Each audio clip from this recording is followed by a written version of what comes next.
మీరందరూ కూడా పెద్ద మనుషులు. మీ సర్వీసెస్ మీరు సమాజానికి చేశారు, మీ కుటుంబానికి కూడా చేసిండ్రు. ఇప్పుడు ప్రశాంతంగా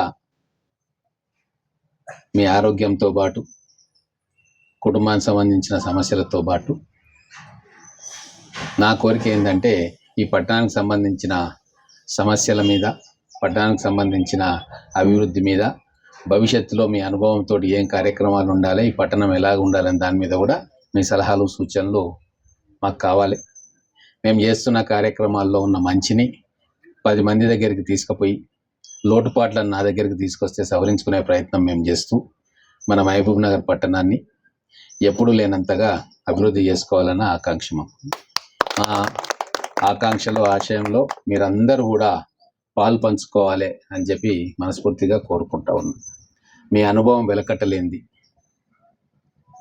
ఫిజికల్గా మీరు ఎక్కువ యాక్టివ్ లేకున్నా మీ ఆలోచనలతోటి ఎన్నో కదిలించగలుగుతారు.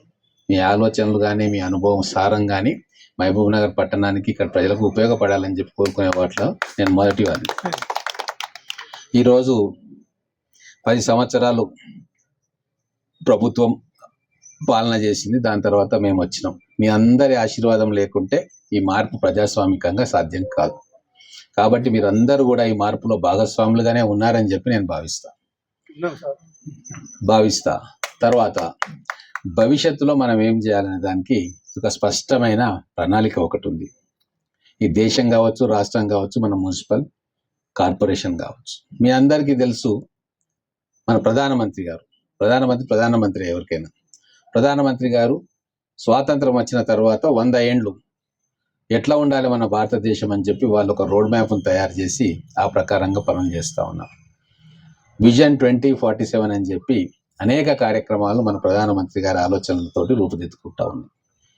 వారి బాటలు అనుసరించి మన ప్రియతమ ముఖ్యమంత్రి గారు కూడా తెలంగాణకు కూడా ఒక విజన్ 2047 అంటే స్వాతంత్రం వచ్చిన 100 ఏళ్ల తర్వాత కొత్తగా సాధించుకున్న మన రాష్ట్రం ఏ విధంగా ఉండాలి, అభివృద్ధి ఎట్లా చేసుకోవాలి, ఇన్ఫ్రాస్ట్రక్చర్ ఏమేమి క్రియేట్ చేసుకోవాలి, హైదరాబాద్ నగరాన్ని, తెలంగాణను ఎట్లా అభివృద్ధి చేసుకోవాలని చెప్పి వారు కూడా నిర్దిష్టమైన ప్రణాళికతోటి వారు ముందుకు పోతూ ఉన్నారు.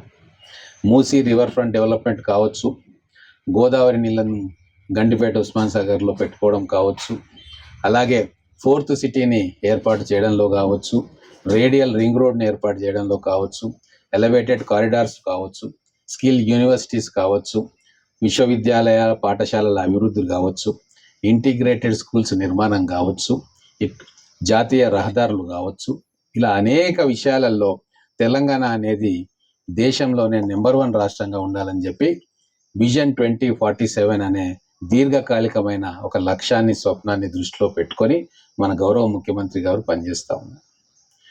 అలాగే ఇక్కడ కూడా మన మహబూబ్ నగర్ మున్సిపల్ కార్పొరేషన్ కూడా ఒక లక్ష్యాన్ని నిర్దేశించుకొని ఒక బ్లూ ప్రింట్ తయారు చేసుకొని విజన్ 2047 100 సంవత్సరాల స్వాతంత్రం ఉత్సవాల్లో భాగంగా 2047 వరకు మన మహబూబ్ నగర్ ఎట్లుండాలి అన్న ఒక ఆలోచన మేము కూడా చేస్తూ ఉన్నాం. కన్సల్టెంట్ కూడా అప్పచెప్పడం జరిగింది. చాలా ఇన్పుట్స్ కూడా వాళ్ళకి ఇవ్వడం జరిగింది. ఆ విజన్ 2047లో కూడా మీరందరూ కూడా భాగస్వాములు కావాలి, మీ ఆలోచనలు నాతో పంచుకోవాలని చెప్పి